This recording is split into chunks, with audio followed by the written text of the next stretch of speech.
మాట్లాడే మాటలు వినిపిస్తాయి. నిశ్శబ్దంగా ఉంటారా? మెయింటైన్ చేస్తారా?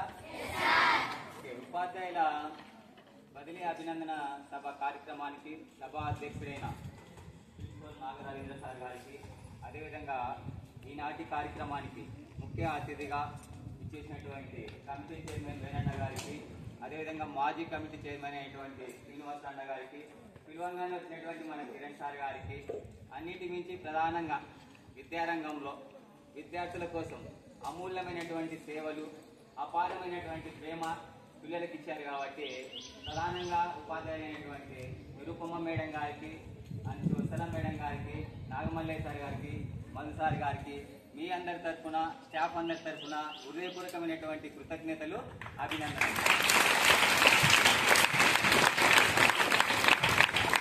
వాస్తవానికి అభినందన సభ అనే దానికన్నా భావోద్వేగమైనటువంటి సభ అంటే బాగుంటుంది నా ఉద్దేశం.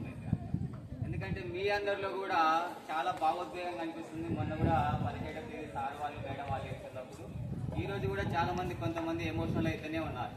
సో కాబట్టి మీలో ఉన్నటువంటి ఫీలింగ్ ఇక్కడ ఉన్నటువంటి టీచర్స్లో ఉంది, మాలో కూడా ఉంది అదే ఫీలింగ్. కానీ తప్పడం లేదు కదా, ఇంతవరకు చెప్పారు కదా టీచర్స్ అనేవాళ్ళు. టీచర్స్ కంపల్సరీగా బదిలీ అనేది ఉంటుంది, ట్రాన్స్ఫర్ అనేది కంపల్సరీగా ఉంటుంది. ఇంతవరకు సాత్విక అనే అమ్మాయి కూడా చెప్పింది దేవుడు అనేవాడు ఉంటే ఇది ఉండకూడదు అని చెప్పేసి. సో కాబట్టి నా కొరకు కూడా అలానే ఉందన్నమాట. ఓకే, సో ఏదేమైనా కానీ విధి రీతిగా వెళ్ళాల్సినటువంటి అవసరం వస్తుంది కాబట్టి వెళ్తా ఉన్నాను. ఇంకా ఎస్పెషల్లీ మేడం గురించి చెప్పాలంటే, నిరుపమ మేడం గురించి చెప్పాలంటే ఎవరికి కూడా ఎలాంటి హాని చేయదు. తన పని ఏదో తానే చేసుకొని వెళ్తూ ఉంటుంది. ఎవరిని ఇబ్బంది పెట్టినట్టు లేదు, ఏ రోజు కూడా ఎవరిని కూడా బాధ పెట్టినటువంటి దాఖలు కూడా లేవు. సో మేడం చూసి మీరు చాలా చాలా నేర్చుకోవాలి.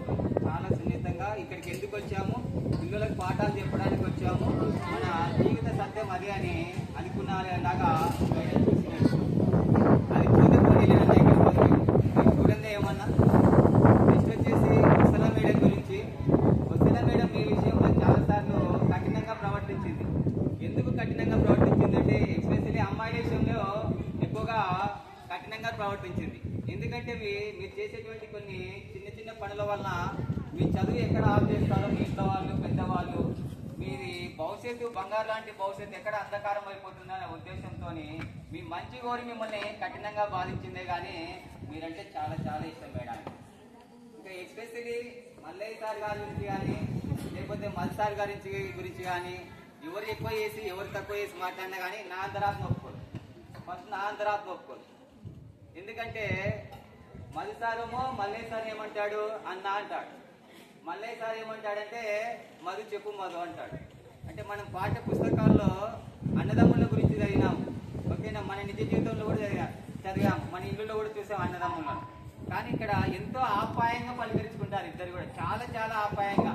మా ఇంట్లో కూడా మేము అన్నదమ్ములు ఉన్నా కానీ అంత ఆప్యాయంగా ఇక్కడ కూడా చూడలేదు. ఒక కడుపున పుట్టకపోయినా కానీ ఇద్దరు చాలా ఆప్యాయకరంగా పిలుచుకోవడం అయితే జరుగుతుంది ఇక్కడ. సో అంటే మనము రాముని గురించి లక్ష్మణుని గురించి తెలుసుకున్నాం కదా పాఠాల్లో, రాముని గురించి లక్ష్మణుని గురించి పాఠాల్లో తెలుసుకున్నాము. కానీ రాముడు అనేవాడు రాముని మాట లక్ష్మణుని దేవదాటుడు అనే దానికి నిదర్శనము వీళ్ళిద్దరే సారులే. కాబట్టి ఇంతటి మంచి అవకాశం ఇచ్చినందుకు అంటే నేను ఇంకా చాలా చాలా మాట్లాడాలని ఉంది, కానీ నాలో చాలా భావోద్వేగమైనటువంటి ఆలోచనలు ఎక్కువగా ఉన్నాయి. ఇంకా ఎక్కువ ఉంటే ఎమోషనల్ అవుతున్నాం అనే ఫీలింగ్ తోని ఇంతటి మంచి కార్యక్రమానికి నాకు అవకాశం కల్పించినటువంటి ప్రిన్సిపల్ నాగరాజేంద్ర సార్ గారికి, వేదికను అలంకరించినటువంటి అందరికీ మరొకసారి హృదయపూర్వకమైన కృతజ్ఞతలు, అభినందనలు.